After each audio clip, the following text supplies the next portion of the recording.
สวัสดีครับพัฒนันนะครับช่อง Tech Adopt สำหรับคลิปนี้นะครับผมจะมาแนะนำรายละเอียดเนื้อหาหรือคอร์สเอาท์ไลน์นั่นแหละสำหรับการเรียนคอร์ส Windows Server 2022นะครับเปลี่ยนจากไม่มีพื้นฐานนะครับสู่การเรียนรู้ให้เข้าใจใช้งานได้จริงนะครับแล้วก็สามารถที่เอาความรู้ที่ได้จากคอร์สนี้เนี่ยไปต่อยอดทำงานสาย System Admin หรือ System Engineer ก็ได้เป็นการเริ่มต้นให้พวกเรานะครับได้มีความรู้ติดปลีกตัวเองเพื่อที่จะทำงานสาย Microsoft ที่เป็น System Admin หรือ Engineer นั่นเองนะครับครั้งก่อนเนี่ยผมได้อินเทอร์วิวหรือได้แนะนำคอร์สนี้ไปแล้วนะครับซึ่งในคอร์สนั้นเองก็ได้จั่วหรือเล่ารายละเอียดไปบ้างแล้วล่ะว่าเนื้อหาตรงนั้น cover เรื่องอะไรบ้างผู้เรียนจะได้เรื่องอะไรราคาเท่าไหร่ตรงนั้นสามารถไปดูในคลิปการนำเสนอคอร์สของผมได้เลยนะครับคอร์สนี้ราคา 4,000 บาทนะครับคอร์สนี้ราคา 4,000 บาทซึ่งก็ถือว่าเป็นคอร์สที่ถ้าเรียนแล้วผมรู้สึกว่าคุ้มค่า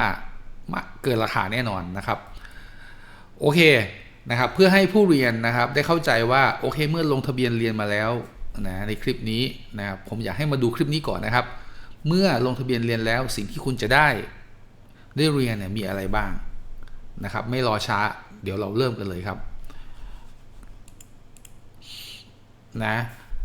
ทั้งหมดมี 9 EP แจ้งก่อนนะครับทั้งหมดมี 9 EP นะครับ EP ที่1เนี่ยเป็น EP ที่จะทำให้ผู้ที่เรียนในคอร์สนี้เองเนี่ยมีความรู้ความเข้าใจเกี่ยวกับ Windows Server 2022ให้กระจ่างมากยิ่งขึ้นนะครับเป็นการปิดกระดุมปิดกระดุมเม็ดแรกให้ถูกต้องนะครับถ้าคุณมีความรู้แบบครูพักรักจำหรือความรู้แบบใดๆก็ตามเกี่ยวกับ Windows Server มาแล้วลองเอามาเทียบเคียงเรียงกันนะครับแต่ถ้าไม่เหมือนกันลองฟังไหนๆก็ซื้อคอร์สมาเรียนกับผมแล้วนะครับผมแนะนำว่าให้ละลายวิชาเดิมมาเรียนวิชาใหม่นี้ดีกว่านะครับคอร์สนี้มันจะแตกต่างจากคอร์สที่หลายๆคนไปเรียนที่สำนักเทรนนิ่งต่างๆแน่นอนสำนักเทรนนิ่งต่างๆจะสอนว่าถ้าเป็น Windows Server Exam หรือรหัสที่เขาเรียนต่างๆนั้นเขาจะพูดเป็นเรื่องๆไปนะครับ Windows Server 2022เนี่ยถ้าไปเรียนในคลาสในเทรนนิ่งคลาสต่างๆเนี่ยมันอาจจะมีหลาย Exam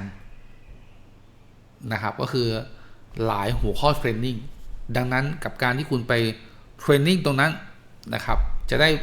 อารมณ์อีกอย่างหนึ่งกับตรงนี้แน่นอนถามว่าแบบไหนดีกว่านะครับก็ขึ้นอยู่กับผู้เรียนนะว่าต้องการอะไรนะครับแต่คอร์สนี้สิ่งที่ผู้เรียนจะได้คือถ้าเรียนแบบลักษณะอย่างนั้นคุณก็จะเขาเรียกว่าไงถ้าเรียนลักษณะอย่างนั้นเนื่องจากมันมีหลายหัวข้อเจาะลึกและด้วยเวลาที่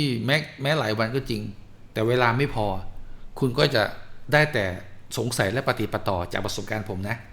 สุดท้ายก็เริ่มงงว่ามาเรียน 3-4 วันเนี่ย3 วัน 2 วันเนี่ยในเนื้อหาที่เรียนเนี่ยได้อะไรบ้างนะครับจะเป็นการได้เนี่ยโดยการดิวดาวลงไปในทูในอะไรพวกนี้นะครับแต่คอร์สนี้จะไม่ใช่อย่างนั้นแน่นอนนะครับเดี๋ยวเรามาดูนะ EP ที่1สิ่งที่ผมจะปูพื้นให้คือนะครับจุดเด่นหรือคุณประโยชน์นะเมื่อคุณเก่ง Windows Server 2022ผมจะเล่าให้ฟังว่าโอเคเมื่อเราเก่ง Windows Server 2022มันจะมีข้อดียังไงกับเรานะครับหลายคนอาจจะบอกแล้วเก่งแล้วมีข้อดีอะไรล่ะนะครับจริงๆเนี่ยเนื้อละเอียดรายละเอียดเนี่ยมันอยู่ในคอร์สเนาะแต่ถ้าจะให้เล่าให้ฟังว่าถ้าคุณมีความเข้าใจเกี่ยวกับ Windows Server System อย่างถูกต้องถ้าคุณเข้าใจมันจนกระทั่งคุณเอาไปใช้งานได้ความรู้เชิงหลักการความรู้เชิงที่คุณตกผลึกและทำได้นั่นน่ะมันจะเป็นพื้นฐานให้คุณเวลาไปทำงานการที่คุณไปทำงานเกี่ยวกับ System Admin เชื่อไหมฮะในองค์กรต่างๆใช้ Windows Server เยอะมากเลยกับการที่คุณมีความรู้ความเข้าใจอย่างแท้จริงในบริบทของ Windows Server เนี่ยที่ผมสอนคุณจะไม่ตื่นเต้นคุณจะรู้สึกว่ามั่นใจที่จะทำงานเลยล่ะนะครับให้เข้าใจด้วยว่า Windows Server 2022มีกี่ Edition อะไรบ้าง Edition แต่ละ Edition เหมาะอะไรยังไงบ้างกับงานแล้วเราเองเนี่ยจะต้องมีความรู้ในการที่จะเลือกใช้มันการซื้อ License ของ Windows Server ซื้อแบบไหนดีนะครับ CAL หรือ Client Access License คืออะไร ต้องซื้ออย่างไรพิจารณาอย่างไรไม่ใช่ว่าเราเป็นแค่ System Admin นะครับติดตั้ง Windows Server ได้แล้วเสร็จปุ๊บก็ config Windows Server แต่เราไม่รู้องค์ประกอบอื่นๆเลยเราไม่รู้เลยว่าเลือกยังไงทำไมต้อง Edition นี้นะครับทำไมต้องไลเซนส์เท่านี้แล้วจะซื้อที่องค์กรเราเป็นแบบนี้ไลเซนส์ต้องเป็นยังไงไม่รู้เลยรู้แต่ว่านะครับลงไปปะฉะดะที่ Windows Server เลยคอร์สนี้ก็จะทำให้คุณมีความเข้าใจในมุมตรงนี้ด้วยนะครับเพราะการทำงาน IT มันต้องบริหารจัดการด้วยนะครับไม่ใช่เทคนิคล้วนๆนะการเลือกใช้ Windows Server 2022 เพื่อใช้ในสภาพแวดล้อมแบบ on-premise และแบบ virtualization environment มันเป็นยังไงมันแตกต่างกันยังไงแล้วองค์กรเราถ้าเป็น physical เราจะต้องทำไงแล้วถ้าเป็น virtualization มันจะต้องเสนอหรือต้องใช้ license ยังไงความเข้าใจในการเลือกใช้ Windows 10 หรือ 11 Edition ไหนสำหรับที่เราจะเอามาใช้ร่วมกับ Windows Server สำหรับองค์กรแล้วทำไมถึงพูดเรื่อง Windows 11 ล่ะเพราะมันมีความเกี่ยวข้องกันเวลาคุณรู้คุณควรจะรู้ Server คุณควรจะรู้ Client จริงๆคุณควรจะรู้เรื่อง Antivirus ที่จะใช้กับมันคืออะไรคุณควรจะรู้ด้วยเรื่องอื่นๆไม่ใช่แค่รู้เรื่อง Windows Server เท่านั้นคอร์สนี้จะเป็นแบบนั้นพอมาถึง EP ที่2นะครับคุณเข้าใจแล้วว่าจะเลือกซื้อยังไงอะไรที่เหมาะสมกับคุณนะครับและ Client เป็นยังไงคุณรู้หมดแล้ว EP ที่2คือการเลือกใช้ Windows Server ในสถานการณ์ต่างๆหรือในบริบทต่างๆในการทำงานจริงที่องค์กรต่างๆเขาใช้งานกันเป็นแบบไหนก็ต้องซูมอินไปที่คุณที่เป็นคนเรียนคุณก็ติ้งต่างว่าบริบทขององค์กรเราที่ทำงานอยู่เป็นอย่างไรนะครับเพื่อเอามาเทียบเคียงเรียงกันจะได้เรียนรู้แบบเข้าใจลึกซึ้งมากกว่าซึ่งตรงนี้ประสบการณ์ของแต่ละคนจะช่วยส่งเสริมการเรียนรู้ที่แตกต่างกันคนนี้อยู่ในสถานการณ์นี้อยู่ในองค์กรนี้มี Windows Server 1 เครื่อง 2 เครื่อง1เครื่องผูก everything ลงที่เครื่องเดียวบางองค์กรบอกว่า1 เครื่องทำหน้าที่อย่างเดียว1 เครื่องทำหน้าที่อย่างเดียวบางเครื่องรวมทุกอย่างในเครื่องเดียวหรือมี 2-3 เครื่องทำหลายหน้าที่มันก็จะมีบริบทต่างกันนะครับหรือองค์กรนะครับก็จะคุยเรื่องนี้จะเริ่มต้นการใช้ Windows Server ต้องทำอย่างไรองค์กรควรมีห้องเซิร์ฟเวอร์ไหมองค์กรเล็กๆจะเริ่มต้นยังไงนะครับพอดีจุดไข่ปลามาเลยมาที่นึงนะการติดตั้ง Windows Server กับองค์กรเล็กๆไปถึงองค์กรใหญ่เขาทำกันอย่างไรคุณจะได้รู้แบบนี้ปกติแล้วมันไม่ค่อยได้สอนกันเวลาคุณไปเรียนคุณก็จะเจอว่าซัดเลยลูกน้องซัดเลยนักเรียนนักศึกษานะครับติดตั้ง Windows Server ควรเปิดตลอดเวลาหรือควรปิดอันนี้ก็จะพูดให้ฟังอีกทำไมต้องเปิดทำไมต้องปิดหรืออะไรพวกนี้นะเพราะนะครับถ้าองค์กรเล็กๆคุณจะเจอเรื่องพวกนี้ด้วยถ้าใช้เครื่อง PC มาติดตั้ง Windows Server เหมาะหรือไม่องค์กรควรให้ความสำคัญเรื่องลิขสิทธิ์หรือสิทธิการใช้ซอฟต์แวร์อย่างไรนะครับวางแผนกลยุทธ์หรือแนวทางการใช้ IT ในองค์กรจำเป็นหรือไม่นะครับเริ่มต้นยังไงทำไมการออกแบบระบบหรือการออกแบบการใช้งาน Windows Server จึงสำคัญเนี่ยคุณจะได้รู้นะครับไม่ใช่มีคำถามว่าทำไมหรอกในการเรียนก็จะมีคำตอบให้ด้วยเลยนะ EP ที่3นะครับนะองค์กรเล็กๆและองค์กรใหญ่ๆหรือองค์กรขนาดกลางก็ได้จะมีการออกแบบ Windows ออกแบบเซิร์ฟเวอร์สำหรับองค์กรอย่างไรหรือมีอยากคิดอย่างไรนะครับอันนี้มันอาจจะล้ำขึ้นมาเหนือกว่า Windows Server หน่อยเพราะนะครับเหตุผลที่จะต้องเอามาคุยให้ฟังเพราะว่าท้ายที่สุดแล้ว Windows Server เนี่ยนะครับมันก็จะอยู่บน Infrastructure จะขนาดเล็กขนาดใหญ่แต่ผมอยากให้คุณรู้นะครับคุณจะได้มีอาวุธครบนะครับเข้าใจ Windows Server แล้วก็ต้องเข้าใจบริบทที่เกี่ยวข้องกับมันในระดับหนึ่งคุณก็จะสามารถที่จะทำงานได้จริงไม่งั้นคุณก็รู้แค่ Windows Server ถึงแม้มันจะยากถึงแม้มันจะมีความซับซ้อนมีเสน่ห์ในตัวแต่คุณก็ต้องมีความรู้อย่างอื่นด้วยนะครับหัวข้อนี้เนี่ย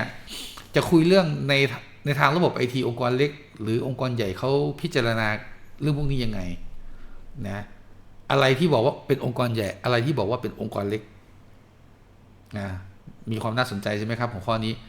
ในองค์กรเรามีระบบสำคัญในธุรกิจนะหรือขององค์กรนี่อะไรบ้างแล้วก็ระบบที่สำคัญเหล่านั้นมันมี workload เป็นยังไงคุณเข้าใจเรื่อง workload หรือยัง หรือคุณไม่เข้าใจอันนี้ผมจะอธิบายให้ฟังและการเติบโตของระบบของคุณเป็นอย่างไรและที่สำคัญนะครับเดี๋ยวจะสอนให้อ่านหรือดูออกว่าระบบขององค์กรที่เราดูแลอยู่ปัจจุบันมันเป็นยังไงกันแน่เพราะไอทีจำนวนไม่น้อยที่บอกตรงๆพอมาดูแลระบบคุณไม่ได้ดูแลแค่เซิร์ฟเวอร์อย่างเดียวแค่ Windows Server อย่างเดียวคุณจะได้ดูทั้งหมดนะครับพอคุณดูไม่ออกก็เกิดความกลัวแล้วท้ายที่สุดก็กลายเป็นว่าคุณทำงานจริงๆไม่ได้ 100%เห็นไหมครับซึ่งคุณก็จะอึดอัดในตัวเองคอร์สนี้จะช่วยแนะนำตรงนั้นให้คุณหายอึดอัดหรือประมาทน้อยที่สุด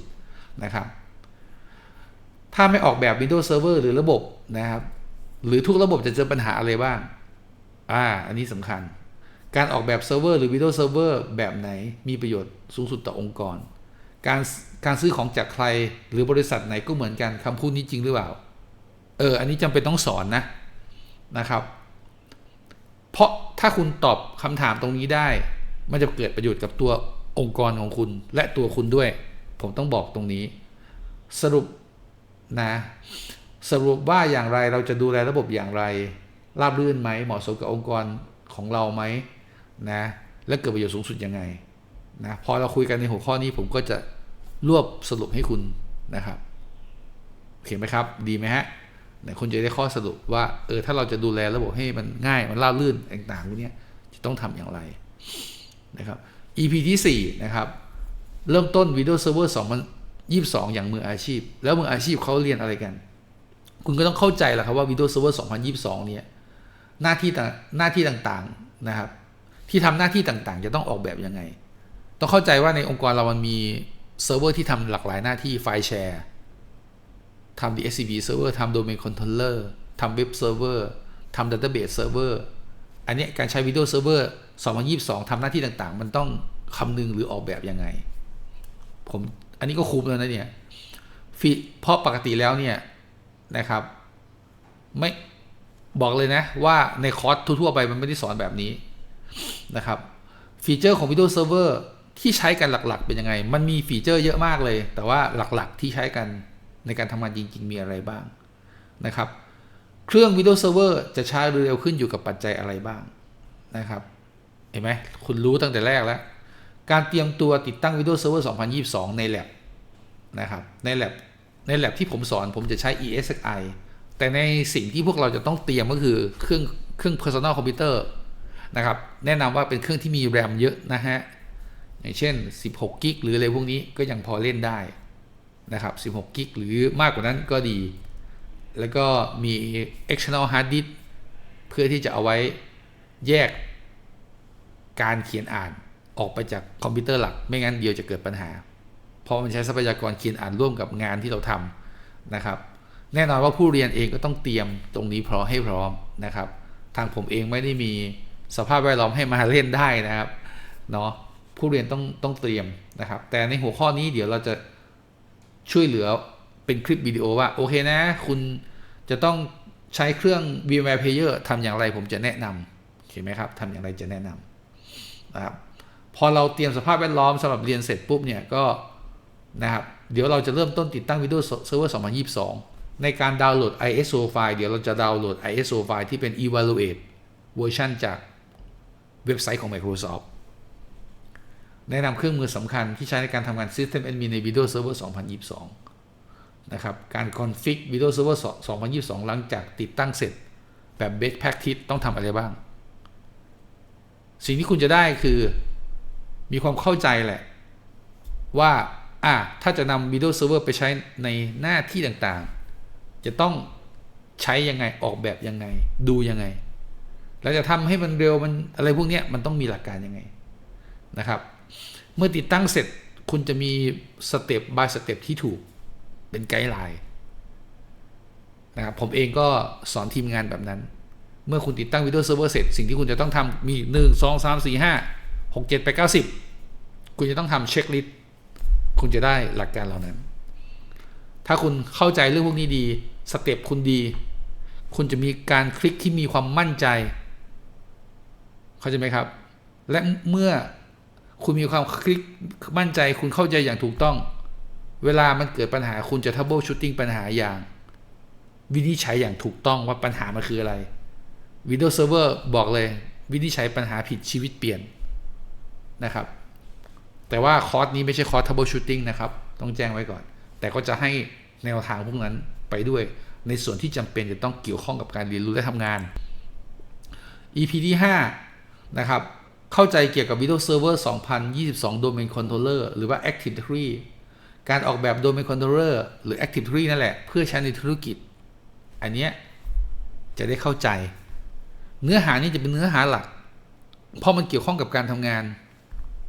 ของคนในชีวิตจริงในองค์กรต่างๆแน่นอนว่าทุกองค์กรใช้ Active Directory เนื้อหาของคอร์สนี้ก็จะประสานเรื่องพวกนี้เข้ามาให้เข้าใจเลยไม่เยินเยอะ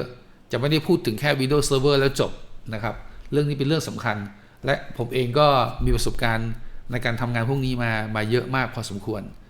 ในแง่ของการเป็น implementer นะครับ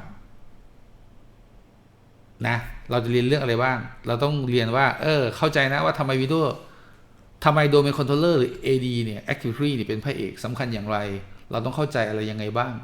เพื่อให้พัฒนาต่อยอดความรู้อย่างถูกต้องต่อไปไม่มั่วนะครับทำไมต้องออกแบบ AD นะครับหรือ additional domain นะครับอันนี้คุณจะต้องมีความเข้าใจและออกแบบต้องออกแบบอย่างไรจะได้หลักการเข้าใจและสามารถบริหารจัดการ DNS server ได้ DNS server มันเป็นฟีเจอร์หนึ่งที่มัน embedded มาพร้อมกับ domain controller เสมอคุณจะต้องเข้าใจผมเห็นแล้วคนที่ไม่เข้าใจคุณเข้าใจแค่ Active Directory แต่คุณไม่เข้าใจเรื่อง DNS ว่ามันทำงานผสานกันอย่างไรอันนั้นก็เห็นแล้วว่าแก้ปัญหาไม่ได้มีปัญหาแล้วก็นะครับก็ไปกันใหญ่นะครับไปเซิร์ชใน Google ก็คีย์เวิร์ดที่เซิร์ชก็ผิดพลาดนะครับการออกแบบระดับภาพรวม Domain Controller ต้องคำนึงถึงอะไรบ้างในบริบทต่างๆองค์กรขนาดใหญ่ๆและสาขาควรจะทำยังไงถ้าองค์กรมันมีสาขาเป็นยังไงถ้าองค์กรมีสำนักงานใหญ่ๆ 3-4 ที่เป็นเหมือนกับร้านใหญ่ๆทำอย่างไรพวกนี้จะเล่าให้ฟังด้วยออกแบบ OU ออกแบบอย่างไรออกแบบ User คุณจะต้องวางแผนเรื่อง User อย่างไรการตั้งชื่อ User คุณควรจะทำอย่างไรการตั้งชื่อคอมพิวเตอร์คุณจะทำอย่างไรเข้าใจใช่ไหมฮะนะการออกแบบภายในระบบ Domain Controller Active Directory ทำอย่างไรนะครับการออกแบบตั้งแต่ชื่อ Domain Name เลยนะครับ Domain Name ไม่ใช่ DNS Name ที่ Public นะ Domain Names ก็คือ Domain Name ชื่อของ Domain Controller ใน Active Directory NetBIOS คุณจะดีไซน์มันยังไงตั้งชื่อมันอย่างไรมันสำคัญอย่างไรด้วยนะครับแล้วก็พวกชื่อ User Computer OU Group นะครับการเตรียมการทำโปรโมท Domain Controller Step by Step อันนี้ก็ยังอธิบายหลักการอันนี้เริ่มทำนะครับพอทำปุ๊บก็เริ่มทำแลบกันแหละ Step by Step เนี่ยเข้าใจการบริหารจัดการ AD นะครับองค์คาพยพทั้งหมดที่เกี่ยวข้องเข้าใจและทำได้เกี่ยวกับเรื่องการจัดการ OU Organization Unit เข้าใจและจัดการเรื่อง User อย่าคิดว่าเรื่อง User เป็นเรื่องเหมือนกับ Create User ไม่ใช่เรื่อง User มันยังมีเรื่องความเขาเรียกว่าอะไร Advanced แล้วก็ Professional ซ่อนอยู่ข้างในการทำ User นะครับการสร้าง User จริงๆมีหลักการด้วยนะคุณจะสร้าง User อย่างไรอย่าลืมนะครับ User เนี่ยสมมุติชื่อพัฒนันอาจจะมีพัฒนันอยู่3คนก็ได้แล้วคุณทำอย่างไรในองค์กรของคุณนะอันที่5นะเมื่อกี้นะครับเข้าใจเรื่อง User กับ Group มีกี่แบบทำยังไงเข้าใจเรื่อง Object Policy แล้วการทำ Policy ทำอย่างไรการ Apply Object Policy Group Policy ทำอย่างไรนี่สำคัญ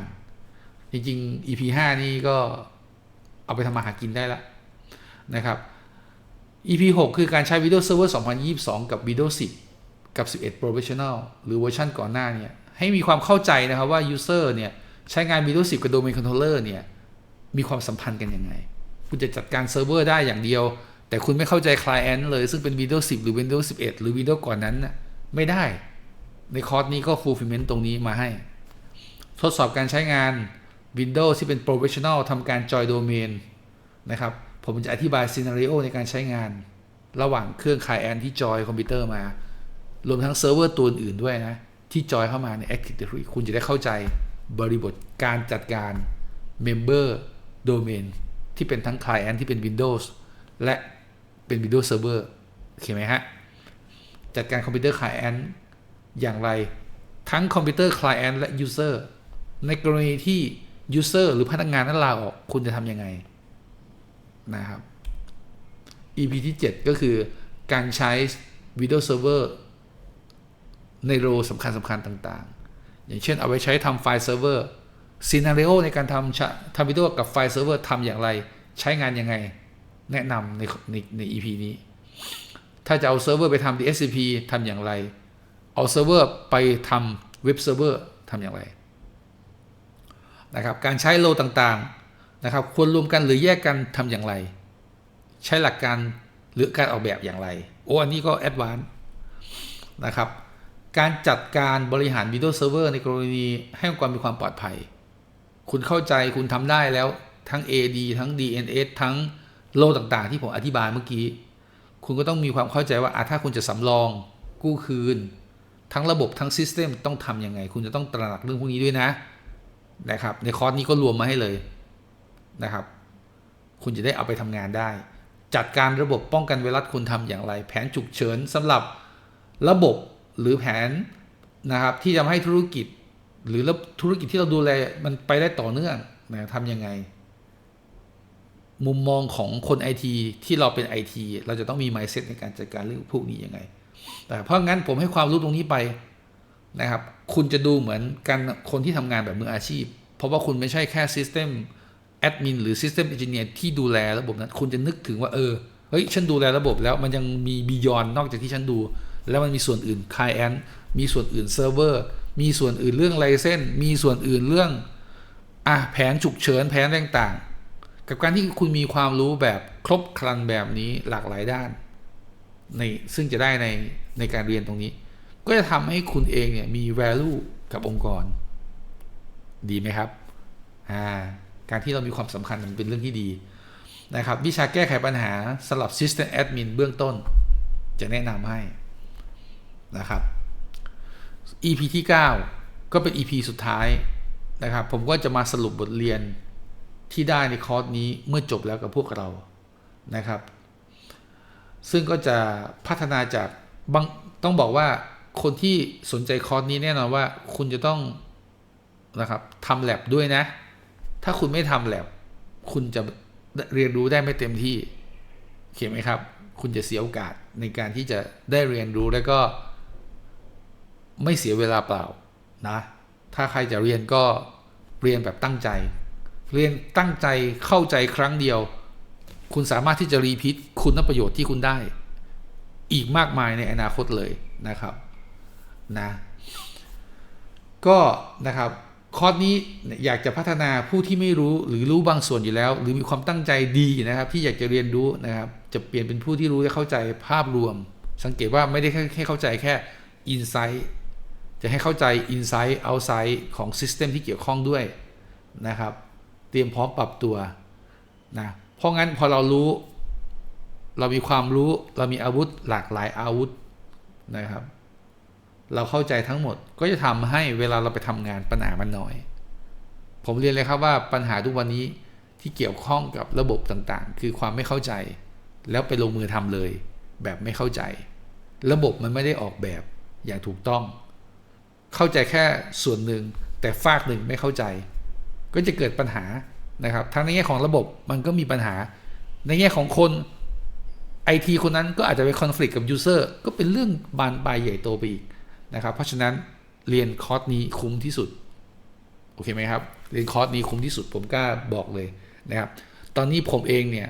กำลังที่จะนะครับทำคอนเทนต์แต่ละเนื้อหาเนื่องจากว่ามันก็ค่อยๆใช้เวลานะครับผมก็จะทำให้จบทีเดียวแล้วก็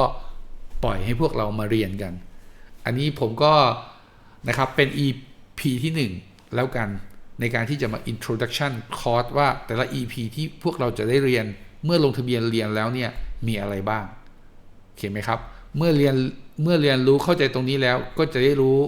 ตั้งแต่ต้นจนจบเลยว่าโอเคนะ ฉันคาดหวังได้ว่าฉันเรียนจบแล้วฉันจะเป็นคนอย่างไรในการที่ได้ผลประโยชน์จากคอร์สนี้นะครับสำหรับบทเรียนนี้ผมขอจบไว้เท่านี้ก่อนนะครับเดี๋ยวพวกเราจะได้สคริปต์หรือพวกเราจะได้เรียนในบทต่อไปใน EP ที่ 1 สวัสดีครับ